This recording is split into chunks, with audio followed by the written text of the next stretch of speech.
I don't see your camera, but Mike, we got your lovely voice with us.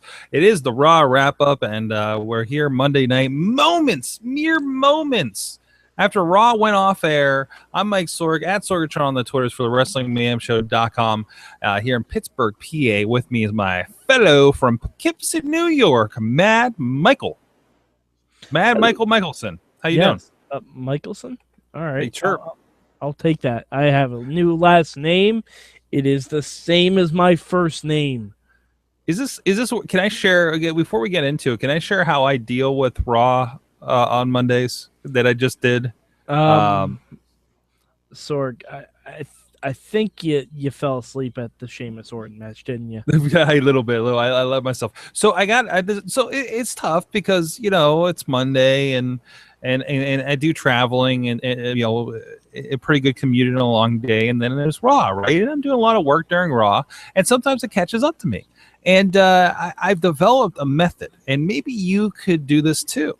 So I love using my timer on my phone, and I just give myself these power maps through the day since I do work from home most days. And I discovered the wonder of the Monday Night Raw power nap. So sometimes I'll duck out or turn my camera off or whatever from the hanging out with the guys and watch Monday Night Raw when I'm just feeling a little down.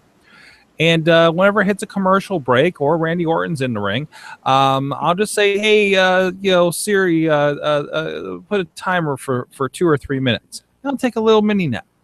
And that gets. Oh, sorry, Siri. Oh no, I turned on Google on my iMac over here.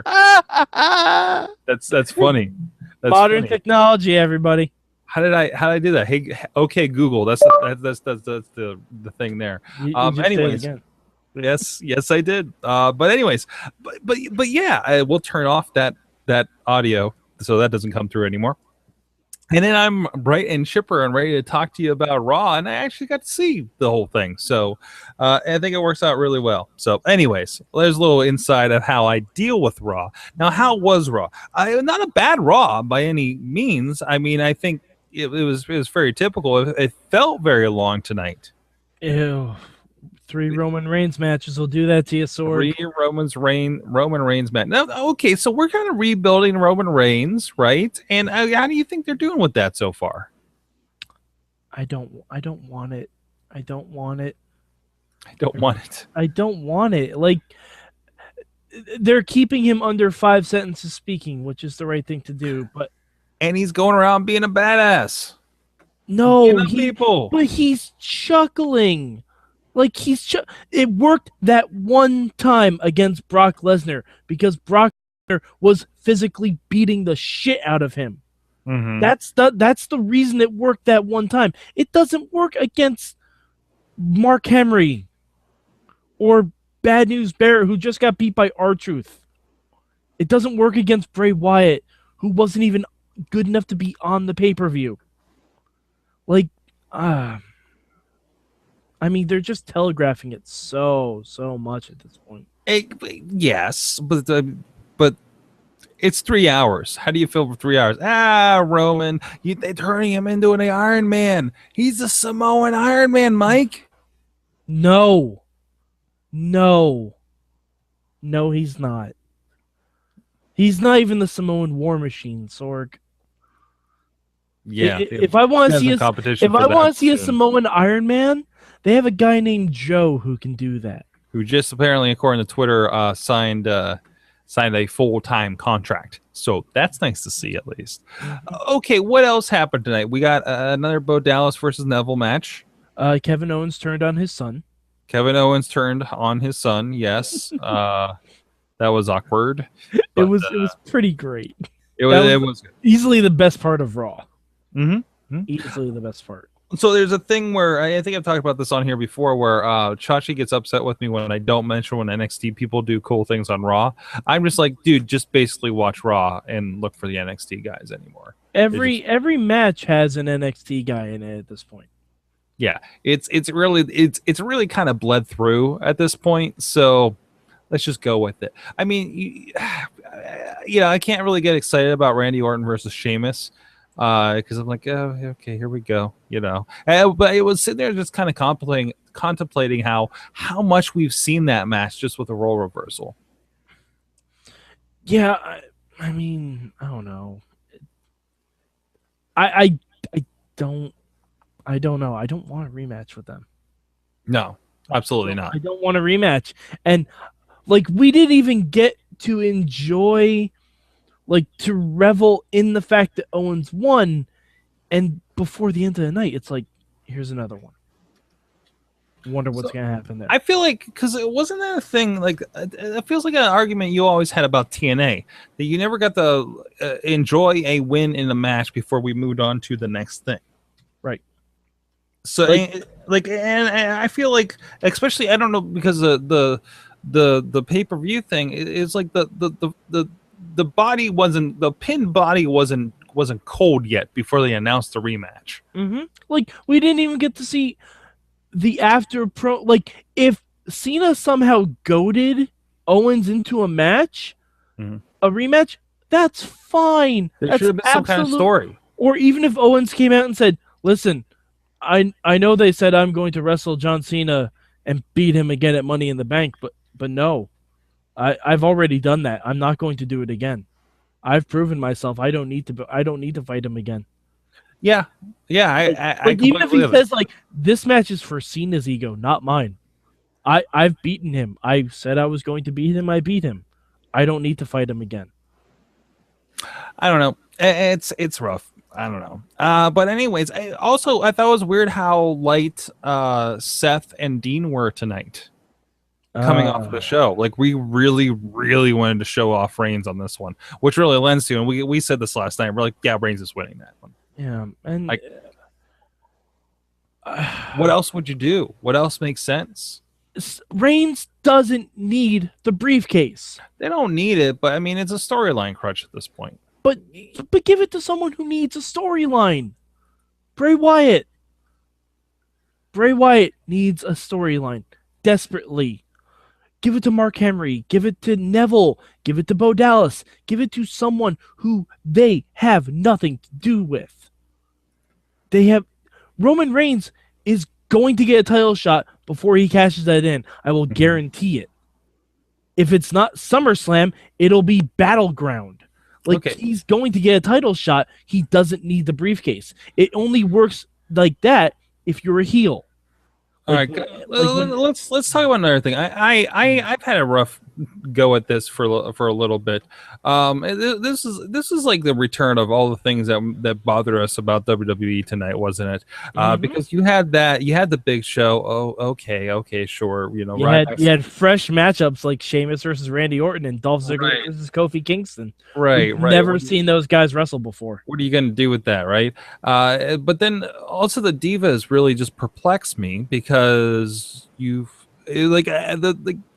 Twitter blew up with like these guys were faces last night in that match, and then all of a sudden the twin magic goes down, and just because the situational heel face thing really bothers me when it comes to the Divas. In basically the last year, it's bothered me. I mean, and we can't even call it twin magic anymore. Can we call it fraternal twin magic?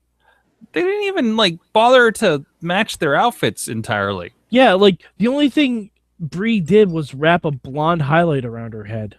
Yeah. Rough, very rough, very rough. But I don't know. If she came out with like an inflated chest and like a fake wig, that would have been at least funny. That would have been good. It would have been something. Let's bring it around to some positivity. Titus O'Neal tonight. Oh yeah, well yeah. Titus O'Neal. I think Primetime Players had a great showing last night. A lot of the tag teams in general had a great showing last night at Elimination Chamber. I feel like we've said this multiple times, but this is the strongest that they could fill a chamber with teams that were believable. Mm-hmm. You know, aside from good luck seeing any of those teams tonight on Raw. Yeah. Way to showcase your tag teams. Saying, like, you have 3 hours. You have 10 tag teams. We see 2 of them. Like, where's Cesaro and Kid? Now they're going to be forgotten about? Exactly. Like, the reason the Hardys, the Dudleys, and Edge and Christian worked was because it was 3 of them. They were all the top tag teams. And guess what? They did feud with the lower tag teams. Mm-hmm. You would occasionally get an APA thrown in there, a Holly's thrown in there, like the Headbangers. I think that was around the same time. But you would get these other teams thrown in. Like, we don't just need a one-on-one tag team set. Like, the Ascension looked great last night. It's the best they've looked since they debuted. Nowhere. Why not showcase that? Especially, like, I thought that was the greatest spectacle last night, considering how flat the Intercontinental title match went. And I don't know if, with the change up of Rusev to Mark Henry or what the deal was. I thought between the tag title match and Owen Cena, that was your show last night, and the Divas did very well as well. The Divas did really good, even though I was scared for Paige's life. A little bit. Yeah. But anyways, and it felt like we just took all the focus off of everything that was awesome about your pay-per-view the night before. And I understand you want to kind of refocus, reshift for the next pay-per-view, but I don't feel like they're shifting to the right things. And we have 2 weeks again. Mm-hmm. I feel like this Money in the Bank. Okay, on paper we got some good stuff. Owen Cena. Okay, that's going to be good. Although it seems like everybody says, why ruin a perfect thing that they had last night with that match? Right? Unless Owens just beats the shit out of him again. That'd be amazing too. It would be. Wouldn't see that coming. Even more so. It ain't gonna happen. But But you got the Money in the Bank's gonna be Money in the Bank. I think it has about the right collection of people for that to be fun. And they're still adding more names to that. Oh, I'm sure they will. Ambrose Rollins in a ladder match is going to be tremendous. So you can't really go wrong with that. Is it? Is it? Yes. Really? Because every single match Rollins has had has been interference central. It's every single match. Great match otherwise. But you can have the best match in the world.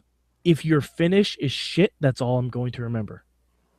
Look I don't agree with that. I do not agree with that. We'll agree to disagree with that, and I think that's why you don't enjoy the Impact Wrestling. But anyways, that's exactly why I don't enjoy Impact Wrestling. That's exactly why. Let us know your thoughts on Monday Night Raw on comments if you're watching this on video or this video on YouTube or Facebook. And also let us know at Mayhem Show on the Twitters. I'm at Sorgatron. He's at MadMike4883. And we do this thing for the reels on Tuesday nights. We're doing it at 10 p.m. starting Eastern Time at live.wrestlingmayhemshow.com because we have a very special Indie Mayhem show. We're going to be talking to Ring of Honor's Ray Rowe, who is an old friend of the show from way back in the day. Sorg. He owes me an IWC title match. I forgot about that. Well, he's coming back for Super Indie with the IWC, the International Wrestling Cartel. We're also going to have another guy that's making waves in the independent scene, Dylan Bostic. We're having a doubleheader as far as that. And in the coming weeks, we're going to have Sugar Duncton and Ring of Honor Cedric Alexander, all participants in Super Indie 14 coming up here on June 13th in the Pittsburgh area. IWCWrestling.com for that. Please subscribe and tweet us, share everything. WrestlingMayhemShow.com has all the links for where we can find the audio, video versions of the show, all the social medias that can be had. Thank you, Mike, for joining me. You stick it out. You stick it out with this. Sorg, if there's one thing that I want to be known for on the internet is that I stick it out. On that note, we'll see you guys next time. # tweet like TNA. Oh, please go check it out.